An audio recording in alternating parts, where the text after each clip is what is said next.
The envelope had been sitting on Nora's kitchen table for 3 days before she finally picked it up.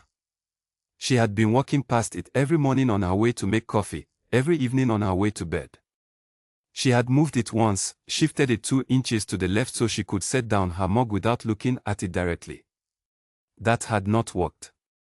She could still see the handwriting through the corner of her eye. She knew that handwriting the way you know a scar. You do not have to look at it directly to feel it. His name was not on the envelope.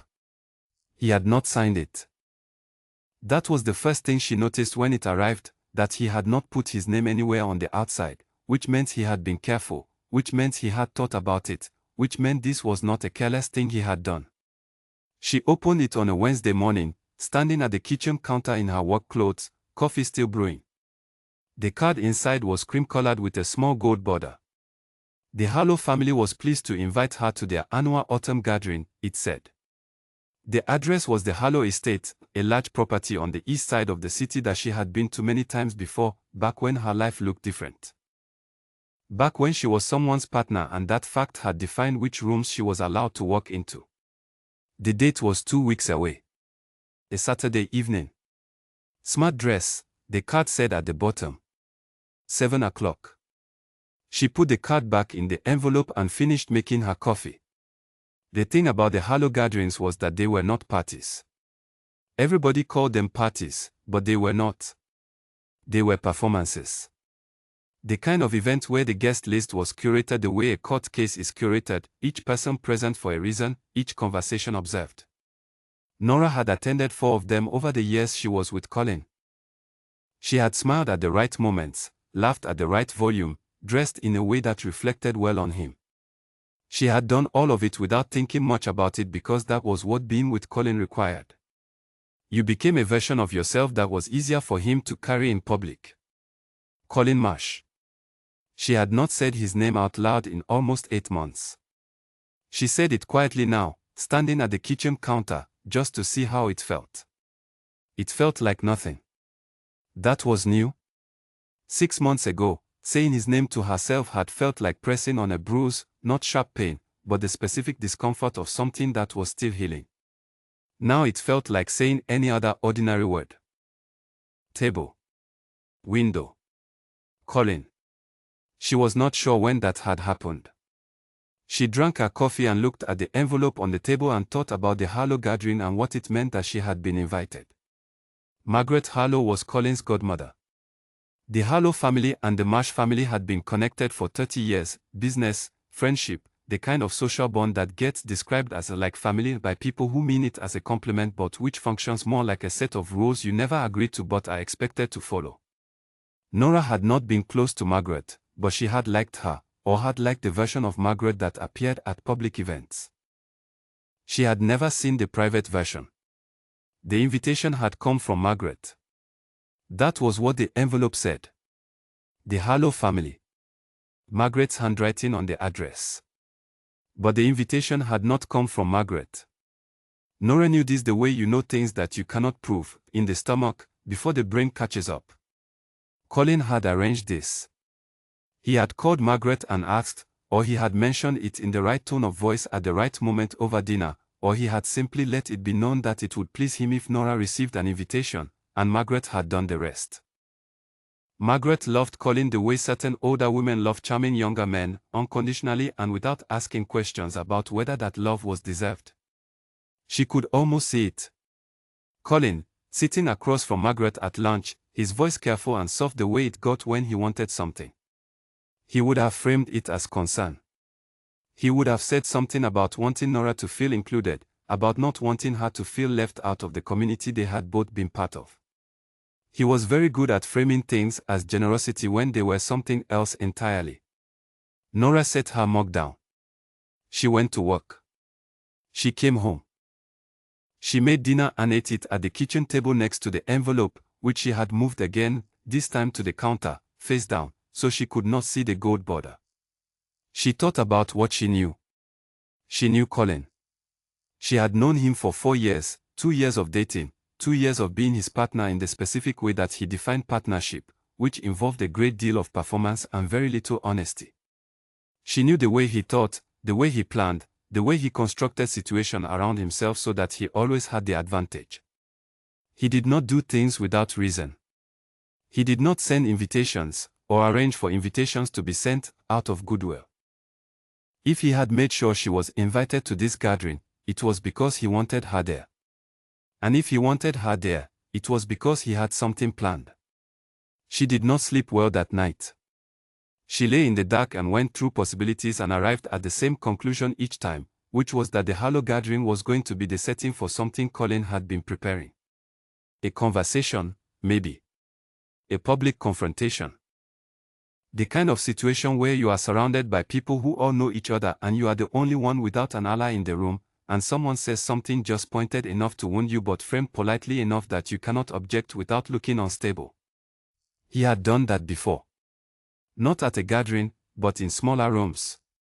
He was skilled at it. The question was not whether to go. She surprised herself with this.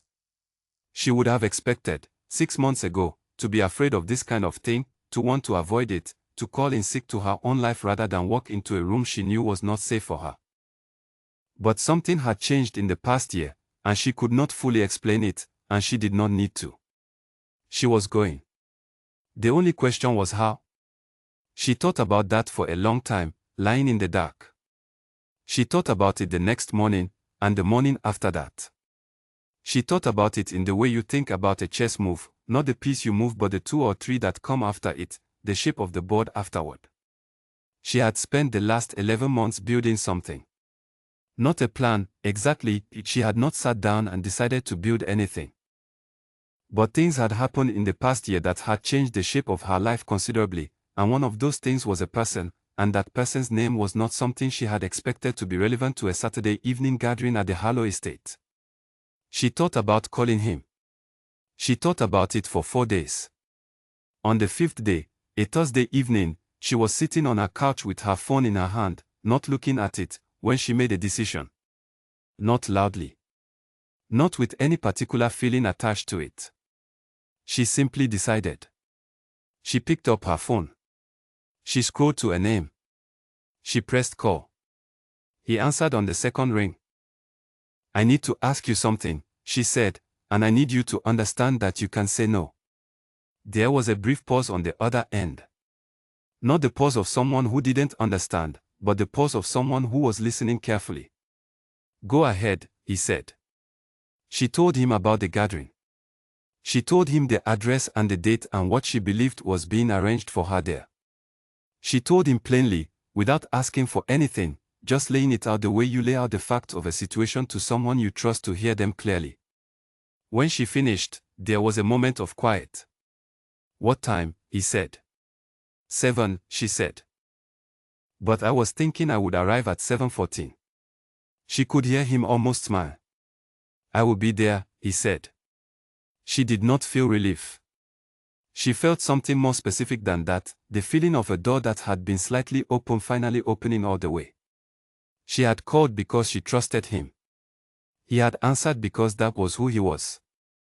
She said thank you. He told her not to thank him. She went to bed that night and slept without difficulty for the first time in 2 weeks. The envelope was still on the kitchen counter, face down, gold border against the tile. In the morning, she turned it face up. She had 2 weeks to prepare for a Saturday evening. She had a dress in mind. She had a pair of shoes she had never worn because she had been saving them for a reason she had not been able to name until now. She was not afraid. That was the thing she kept coming back to, quietly, over the following days. She had walked into difficult rooms before, and she had walked out of them smaller than she had entered. She had learned to expect that feeling, the compression of yourself that happens when you are in a space where someone else controls the temperature. She did not feel compressed. She felt something that was harder to describe. Steady, maybe. Like a room that has been aired out after a long time with the windows closed. She had spent 11 months becoming a different version of herself. Not a louder version or a harder one. Just a version that had more room inside it. More space between what happened and how she responded. Colin had not seen that version yet. He was about to. Colin Marsh had spent 3 weeks making sure everything was exactly right. That was how he worked, slowly, methodically, with a precision that looked like patience from the outside but was something else entirely on the inside. He was not a patient man. He was a man who understood that the best outcomes come from careful preparation, and he had been preparing for this Saturday evening the way an architect prepares for a building, not just the visible surface, but the structure underneath. He had started with Margaret. Margaret Harlow was 71 years old and had known Colin since he was 11. She loved him in the specific way that godparents love godchildren when the child has always been charming and has never given the godparent any real reason to question their affection. Colin had always been skilled at maintaining that kind of love, at giving people just enough warmth that they felt seen, just enough deference that they felt respected, just enough dependence that they felt needed. Margaret was not a foolish woman, but she was a woman who had made up her mind about Colin 30 years ago and had not revisited that conclusion since. He had taken her to lunch at the restaurant she liked, the one on the north side with the good risotto and the very quiet corner table that she always requested. He had ordered a glass of wine even though he rarely drank at lunch, because Margaret liked when people drank with her at lunch and he knew that. He had asked about her garden, which she maintained with intense devotion, and listened to her talk about it for 12 minutes, which was exactly the right amount of time, long enough to seem genuinely interested, short enough to move the conversation forward before she sensed he was waiting for something. Then he had mentioned Nora. He had done it carefully. He had said something about how he had been thinking about the autumn gathering, about how he hoped it would not be strange for Nora to attend, about how he wanted to make sure she still felt connected to the community that had been part of her life for several years. He had said this in a tone that implied concern without making the concern specific enough to examine. He had said that he hoped she would receive an invitation so that she did not feel excluded, that he would hate for anyone to feel as though the friendship with the Harlow family was tied specifically to him. Margaret had looked at him with the soft, approving expression she reserved for moments when he reminded her of the boy she had loved at 11, and she had said of course, she would make sure Nora received an invitation. Colin had thanked her and moved the conversation onto the risotto. That had been the first step. The invitation was the frame. But the picture inside the frame required more work. He had made 4 calls in the following week.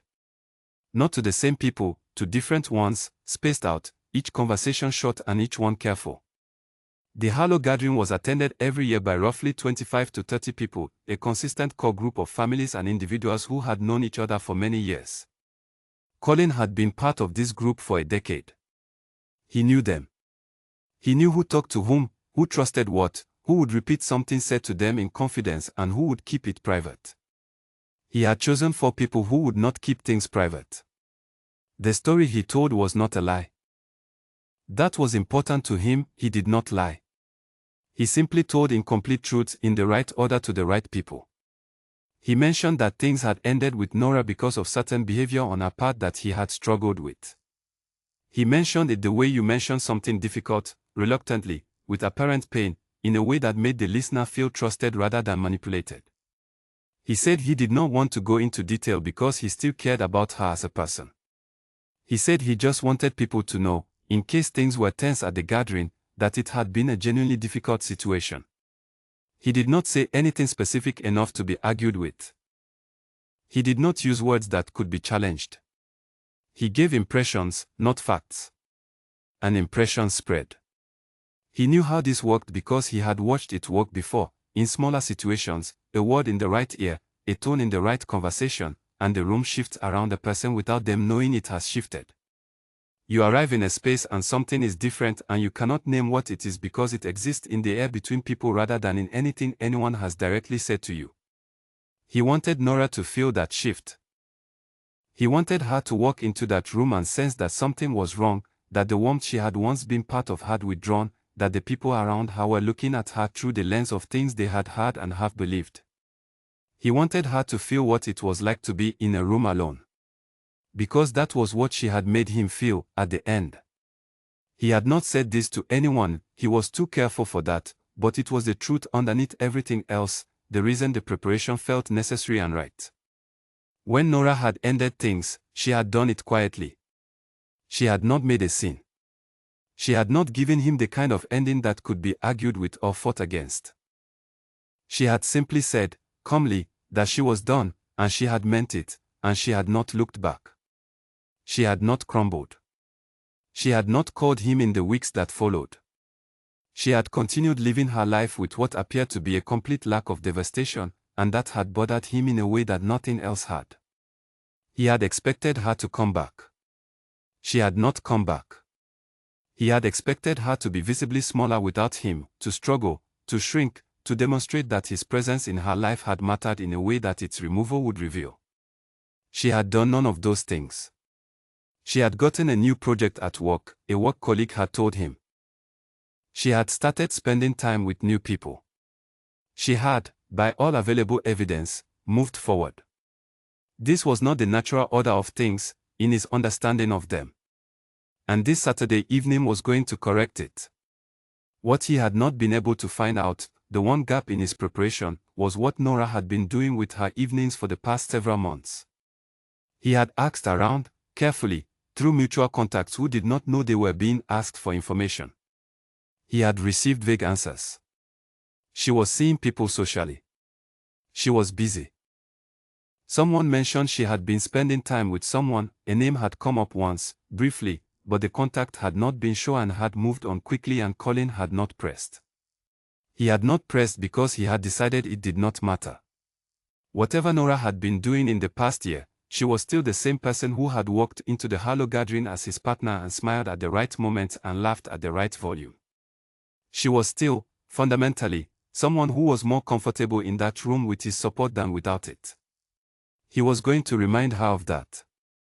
He arrived at the Harlow estate at 6:45. He liked being early, not the first person there, but settled and comfortable by the time the bulk of guests arrived. He spoke with Margaret's husband, George, about a business matter for a few minutes. He accepted a glass of sparkling water. He moved through the early crowd with the ease of a person who had been practicing this for many years. By 7 o'clock, most guests had arrived. The room was the usual kind of comfortable, the particular warmth of a gathering where everyone knows each other and the wine is good and the lighting is careful. The Harlow estate did this well. It always had. Colin positioned himself on the far side of the main room, near the tall windows. He could see the entrance from there. He had chosen the spot deliberately, not too obvious, not too hidden. He wanted to be visible when she arrived. He wanted her to look up and find him there and feel the room the way he had shaped it for her. He had a conversation he had been preparing. Not a confrontation, he was too intelligent for that. A conversation, quiet, private enough to feel like concern, public enough that if she said anything emotional it would be noticed. He had the words ready. He had even thought through her likely responses and his responses to those. He was, in almost every way, prepared. At 7:12, the door opened, and he recognized Nora's coat. He felt the kind of satisfaction that comes from something you planned arriving on schedule. He was already moving toward her, half a step, building the opening of his prepared sentence in his mouth, when the door opened a second time. It was not a dramatic entry. That was the thing about it, it was so quiet that it took Colin several seconds to understand what he was seeing. The man who followed Nora into the room did not announce himself. He did not scan the room with the expression of someone asserting dominance. He simply came in behind her, half a step behind her left shoulder, and stood. The room did not go silent. Conversations continued. But Colin saw the shift happen. One person looked up, then another, then a small cluster of people near the bar who all seemed to register something at the same moment. Margaret Harlow, who had been talking to a woman near the fireplace, looked up. Her expression changed. Colin stopped moving. He knew that face. He knew it very well, not personally, not in the way you know someone you have eaten dinner with, but in the way that certain people are known within a ward, their face and name carrying a weight that other faces and names simply do not carry. You did not have to know him privately to understand who he was.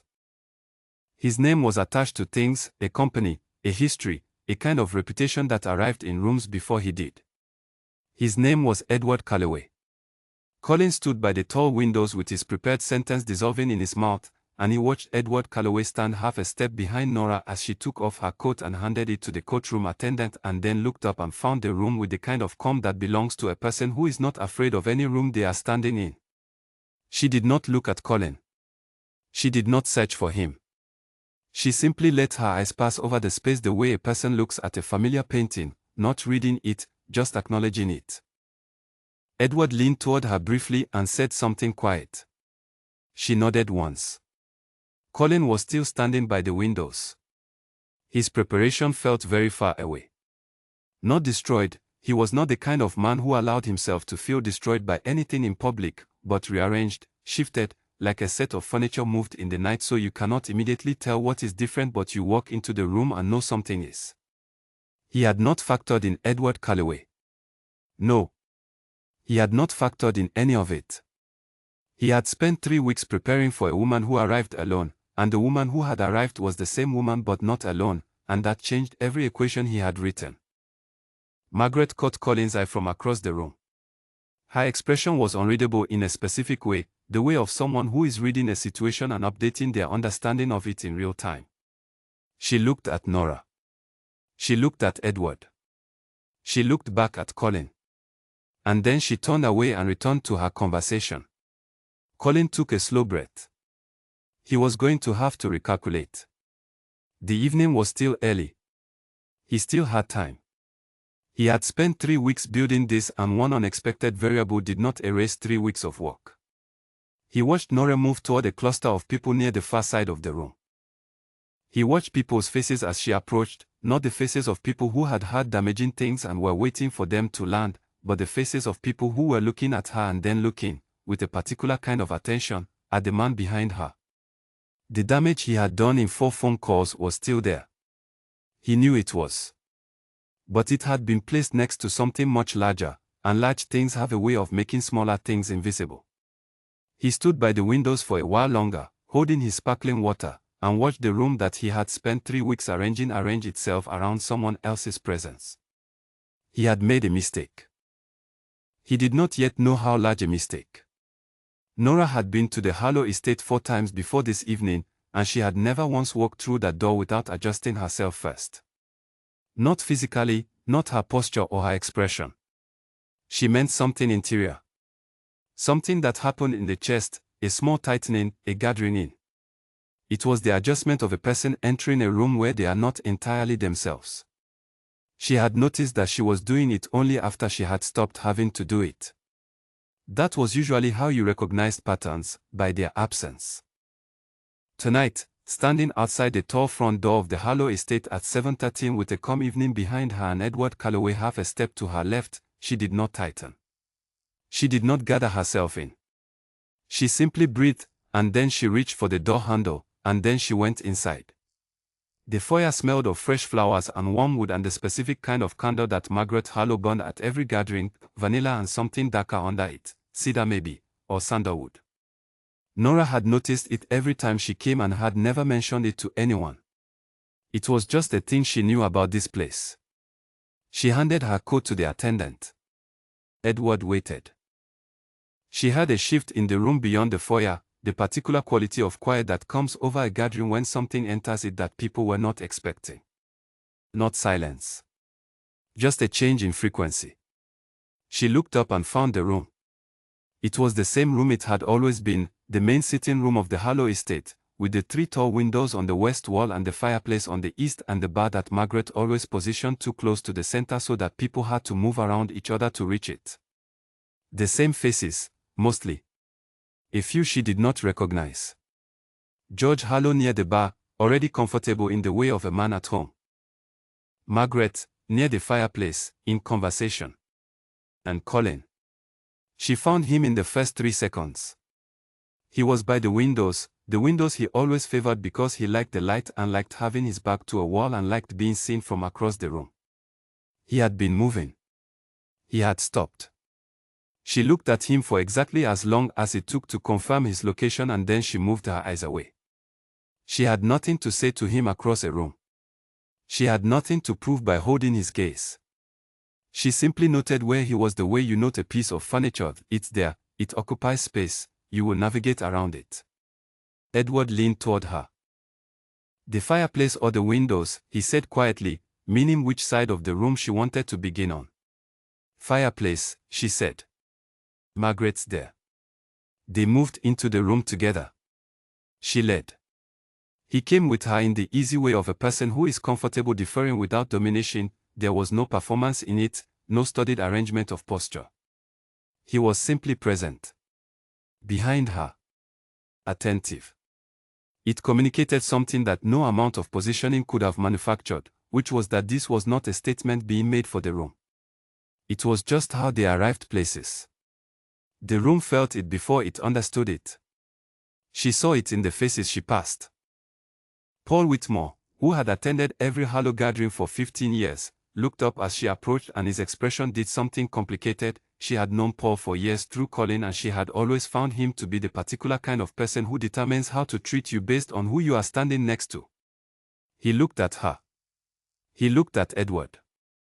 He looked at her again, and his mouth opened into something that was considerably warmer than she suspected he had been preparing. "Nora," he said. "Lovely to see you." "You too, Paul," she said, and meant it only a little, and kept moving. Margaret Harlow turned from her conversation when Nora was still 6 feet away. She was 71 and had been navigating rooms like this one for 50 years, and she processed what she was seeing with the speed of someone who has very good instincts and does not pretend otherwise. Her eyes moved from Nora to Edward and back to Nora, and then she did something Nora had not expected. She smiled. Not the polite smile she deployed at her own events, the one that was warm but measured, the one that meant welcome without meaning anything more than that. A real smile. The kind that had some surprise in it. "Nora," she said, and took both of Nora's hands briefly. "I am very glad you came." There was something in her voice that Nora had but did not yet understand. She fired it away. "I'm glad to be here," Nora said. "Margaret, you know Edward Calloway?" Margaret looked at Edward. "I do," she said. She extended her hand. "It has been several years." "It has," Edward said. "Your garden looks extraordinary from the drive. The autumn roses." Margaret looked pleased in a way that went past politeness. She said something about the climbing variety she had planted 2 years ago and how difficult it had been to establish.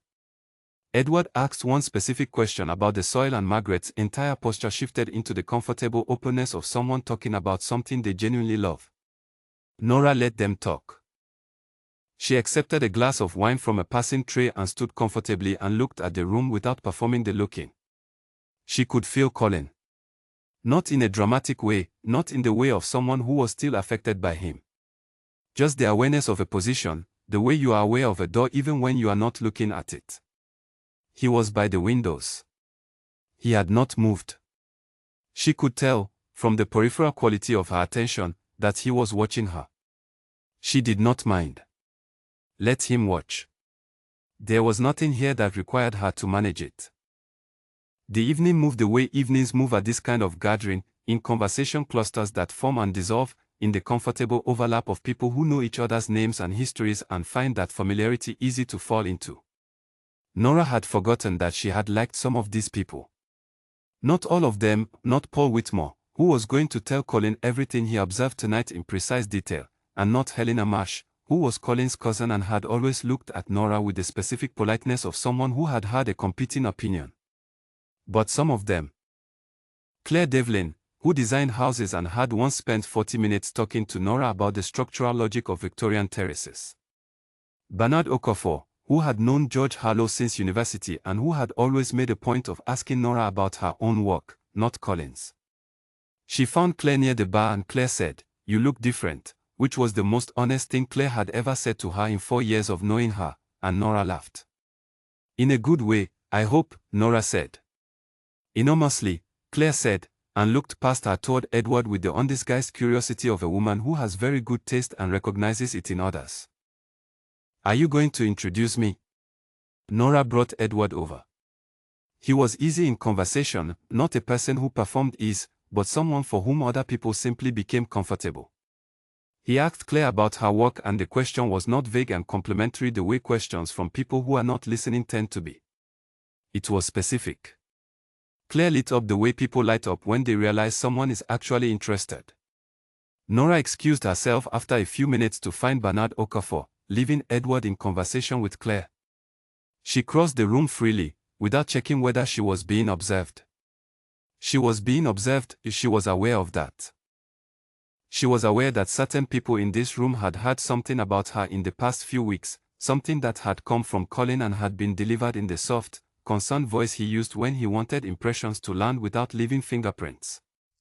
She knew this because she knew Colin, and because two people at this gathering had texted her separately in the past 10 days with variations on "I heard you" and Colin ended things, in a tone that suggested they had heard more than that.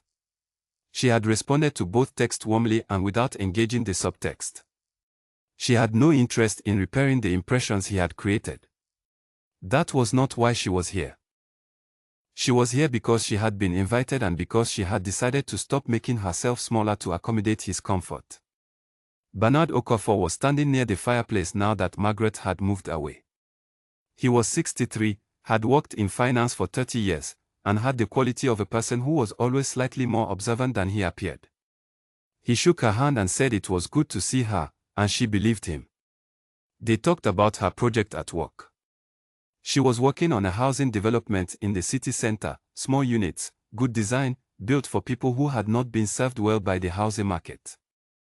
Bernard knew about construction finance and asked precise questions, and she answered them, and the conversation had the specific pleasure of talking to someone who takes your work seriously. 20 minutes in, she became aware that Colin was approaching. She did not tense. She registered it the way you register a change in weather, noted, adjusted for. He came alongside her in the way he had always been good at, not a frontal approach, which could be deflected or observed too easily, but arriving beside her as if he had simply been walking in the same direction and it had become natural to stop. He said hello to Bernard first, which was the correct thing to do, and Bernard responded and then looked at his watch and said he needed to find his wife and excused himself with the easy grace of a man who was very good at reading rooms. Colin and Nora were briefly adjacent. "You look well," he said. "Thank you," she said. There was a pause. She let it be a pause. She did not rush to fill it. "I'm glad you came," he said. "I wasn't sure if you would." "Here I am," she said pleasantly. He looked at her for a moment. She could feel him recalibrating, looking for the version of her that he had prepared for, the one who would be slightly guarded, slightly aware of the impressions he had seeded, slightly in need of being managed. That version was not present this evening. "I didn't know you were in contact with Edward Calloway," he said. His voice was still pleasant. He was too careful to let anything else through. "There's quite a lot you don't know," she said, and her voice was pleasant too. Another pause. This one was different. "Nora," he started. "Colin," she said, and her voice was not unkind, just final, the tone of a person who has closed the door calmly and has no particular interest in reopening it. "I hope you have a good evening." She moved away from him toward the bar. She did not hurry. She did not look back. Edward was still talking to Claire Devlin, though a small group had formed around them now. Bernard had returned, and someone Nora did not know, and Helena Marsh, who was currently in conversation with Edward with an expression of interested attention that would have surprised Nora very much 3 weeks ago. She stood at the bar and accepted a top-up of her wine and felt the room around her. It felt different from the last 4 times she had stood in it. Not smaller, and not larger, just accurate. Like a map that has been corrected after years of using an old version that had the road slightly wrong. She was in the right room. She was the right person. And whatever Colin had arranged for her tonight had arrived at the same destination as everything else he had ever built around her, not the destination he intended, but the one she had decided on. She took a sip of her wine. She was not done with the evening. The evening was still going. She had people to talk to and things to notice and a glass of wine in her hand and good shoes on and no particular interest in leaving before she was ready. She had told herself, pulling into the parking lot 2 hours ago with the engine running and her phone in her hand, that she was going to stay until she felt like leaving. She did not feel like leaving yet. Colin left at 8:40. Nora noticed the time because she was standing near the mantelpiece with Claire Devlin and a woman named Sophie Grant who had just told a story about a planning application that had gone wrong in an extremely specific and funny way, and she happened to look up as Colin crossed the main room toward the foyer. He was moving with the careful poise of a person who has decided to leave but does not want to communicate defeat in the leaving. His coat was in his hand already, which meant he had retrieved it from the coat room before crossing the main room, which meant he had been planning the exit for some time. He said goodbye to George Harlow near the door, brief, correct, pleasant. George nodded. The door closed. Nora looked back at Sophie and said, "And then what did the planning committee say?" Sophie said, "They approved it anyway," which was almost more insulting than rejecting it, and Claire laughed and Nora laughed too, and the evening continued. She had not gloated. She wanted to be clear about this when she told the story later. To the one person she always told things to, she had not experienced his departure as a victory in the way a victory is supposed to feel, which involves some heat to it, some satisfaction with edges. What she felt was quieter than that. More like the feeling of setting down something you have been carrying a long way without fully realizing the weight of it until your hands are empty. She had been afraid of Colin for a long time.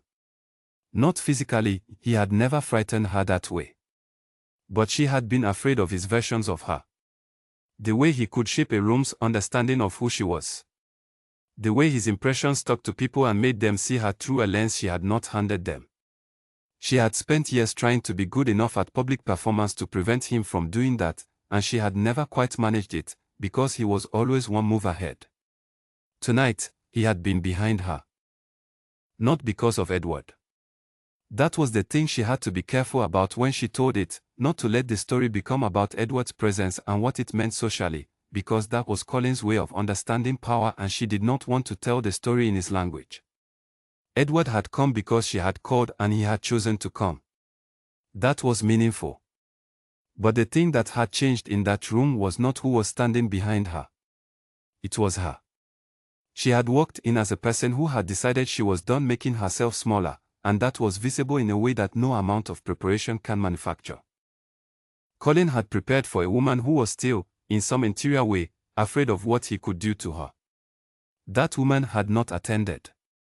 She found Edward after the Sophie Grant conversation, when Claire had gone to find a different drink and the evening was settling into its later stage, quieter, more comfortable, the gathering pulling itself into smaller groups.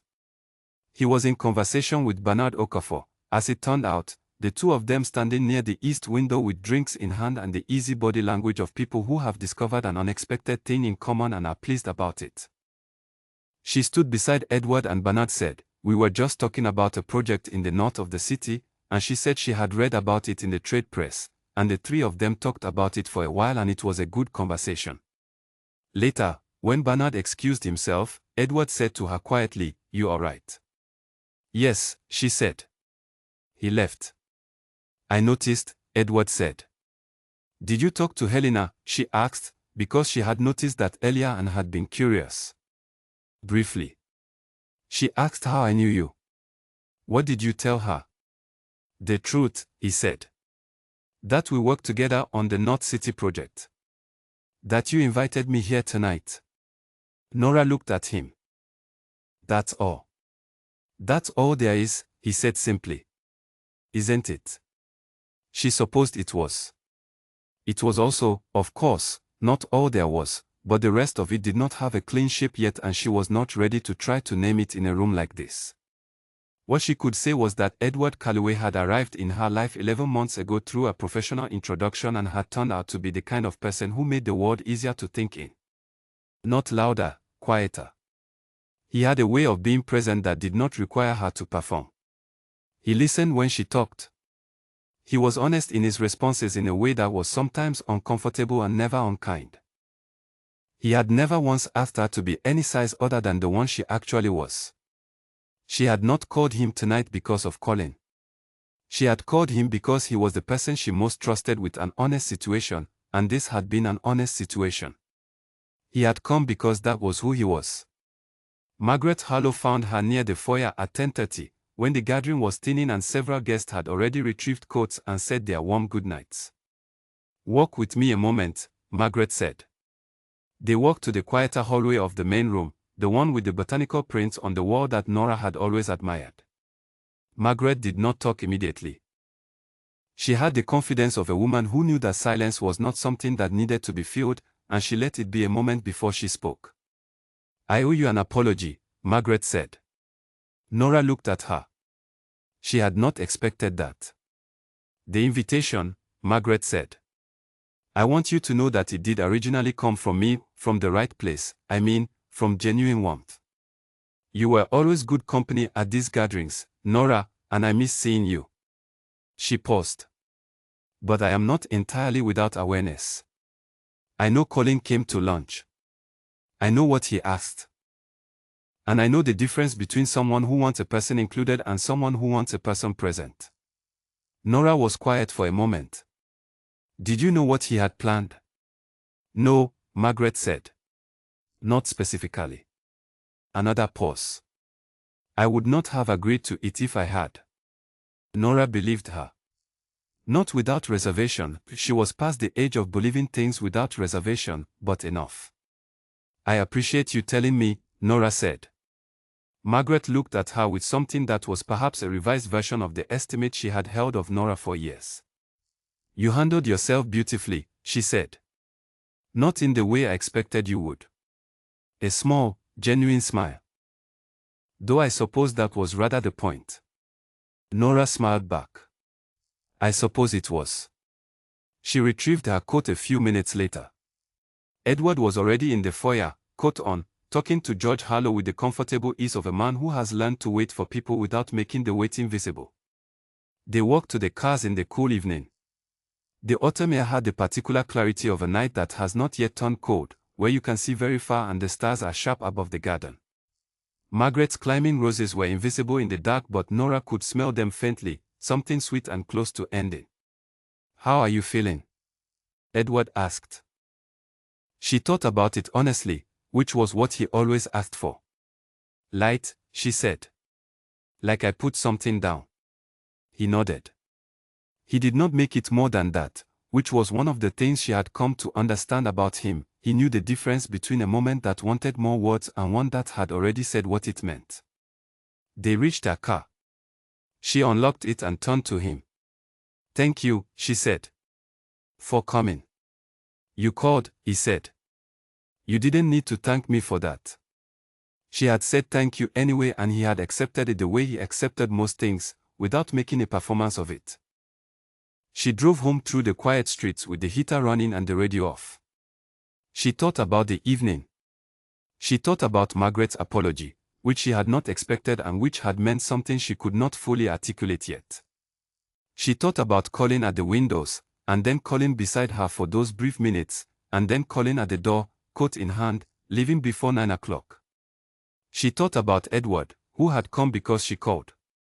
She parked outside her building and sat in the car for a moment before going in. The sky above the street was dark and clear. Someone was walking a dog on the pavement below the lamplight, and the dog was very interested in a particular patch of ground, and the person was patient about this. She thought about the past year. 11 months ago, she had been the version of herself that closed doors quietly and carried the weight and told herself that the compression was just what rooms felt like. She had not known she was doing it until she had stopped. She had stopped because of many things: the project, which had given her back her sense of direction; the distance from Colin, which had given her back her sense of herself; the friendship with Edward, which had given her back her sense of what honesty felt like. And one Saturday evening in October, at a gathering she had almost not attended, she had walked into a room that was supposed to close around her and had found instead that it rearranged itself. Not because of anything she had performed or planned. Because she had become, in the past 11 months, someone who no longer needed a room to approve of her. She got out of the car.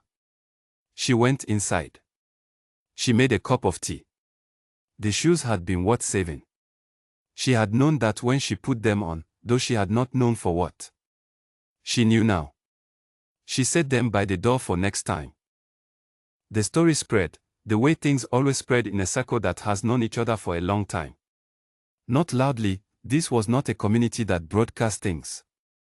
But within a week, The people who had attended the Halo gathering had spoken to people who had not, and certain details had traveled the way details travel when they are specific enough to be interesting and true enough to have the solid weight of actual events. The detail that traveled most was not that Edward Calloway had been present. It was not that Colin had left early. It was something smaller than either of those things, something that a woman named Caroline Abbott had told her husband on the drive home from the Harlow estate that same Saturday evening, and that he had repeated to a colleague, and that the colleague had repeated to someone who worked in the same building as two people who had known Nora for years. What Caroline had said was this: she walked in like she'd been to 100 rooms and this was just another one. Which was, as it happened, exactly what had happened. Nora had walked in because she had decided to. She had stayed because the evening had been worth staying for. She had left when she was ready. The part about Edward was interesting to people, and she understood why. He was the kind of person whose presence in a room reorganized the way the room thought about itself, and his being there, half a step behind Nora, had communicated something that 27 people had registered and were still interpreting.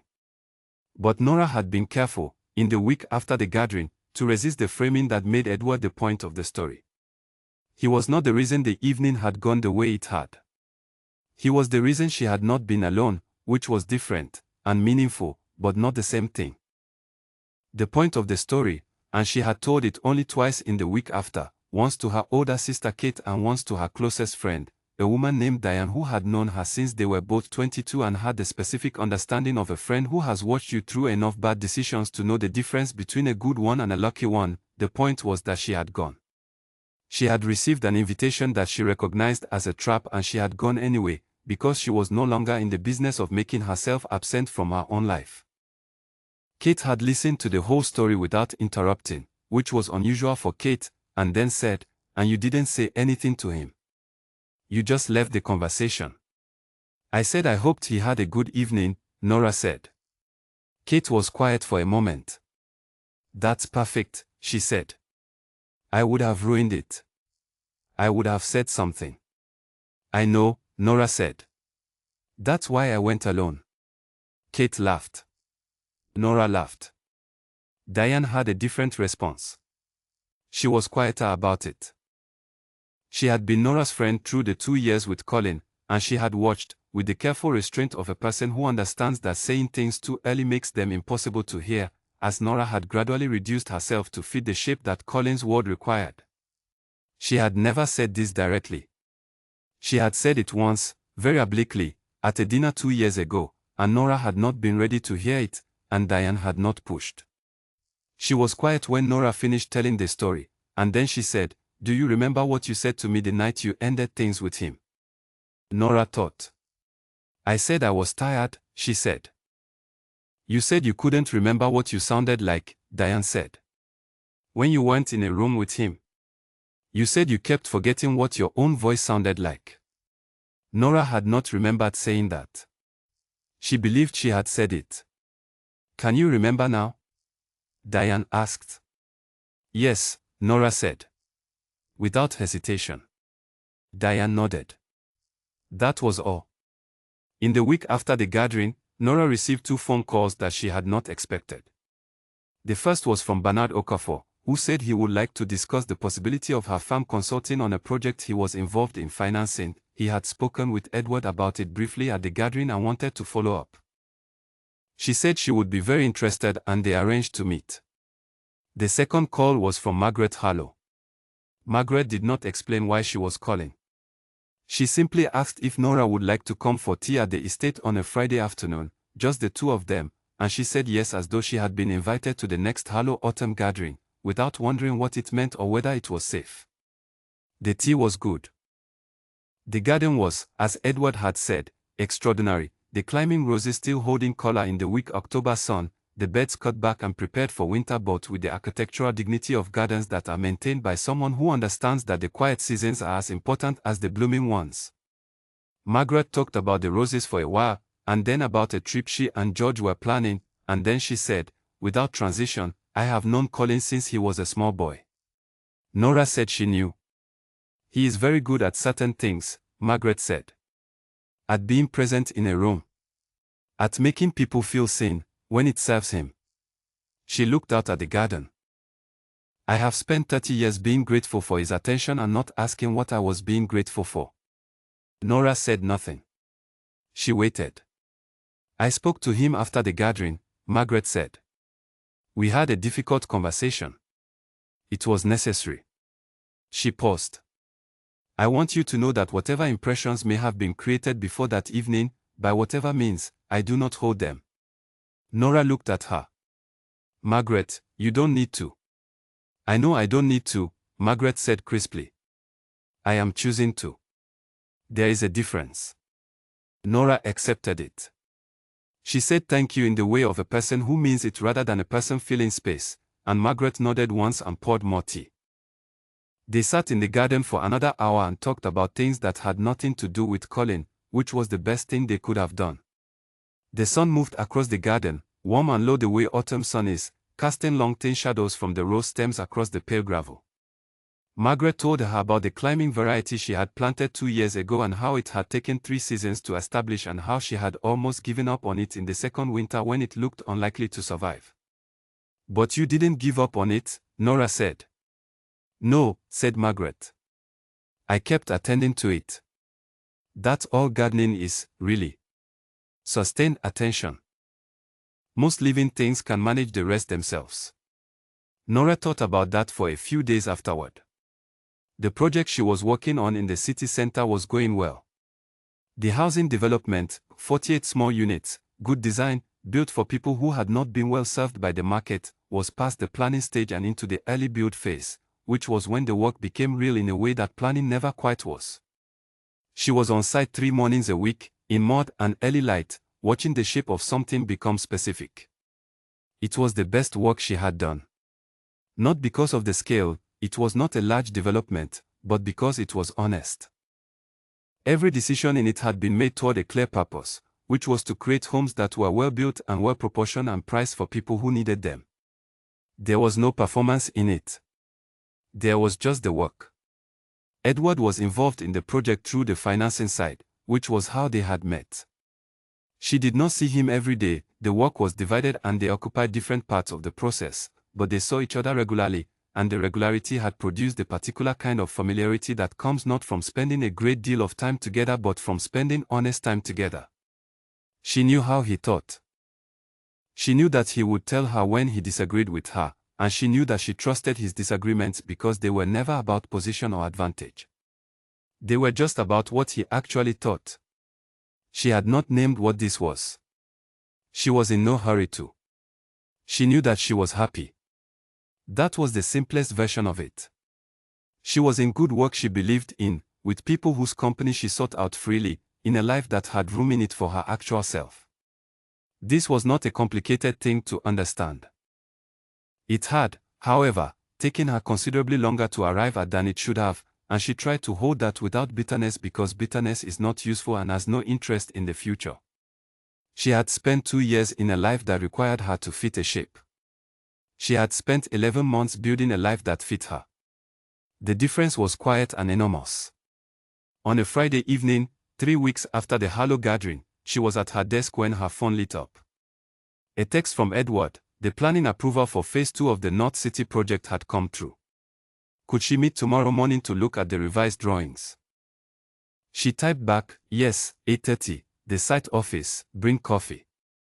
3 dots appeared. Then, already planning to. She put her phone down.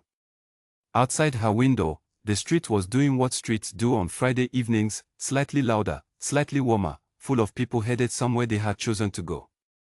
She saved her work and closed her laptop and went to find her coat. She had somewhere to be too. Not the gathering, not the estate, not a room that someone else had arranged. Just dinner with Diane, who had known her since they were 22 and who had sat with her through the bad versions and was now, evidently, going to sit with her through the good one. She took her shoes from beside the door, not the good ones, not tonight, just the easy ones, the ones she put on when the evening was for herself, and she went out. The street was cool and clear and she walked the 4 blocks to the restaurant with her hands in her pockets and her face in the evening and the specific feeling of a person who knows exactly where they are going. Behind her, the door closed. Not quietly. Not dramatically. Just closed, the way doors close when a person has left a room that is no longer necessary and has stepped, without any performance of it, into the one that is.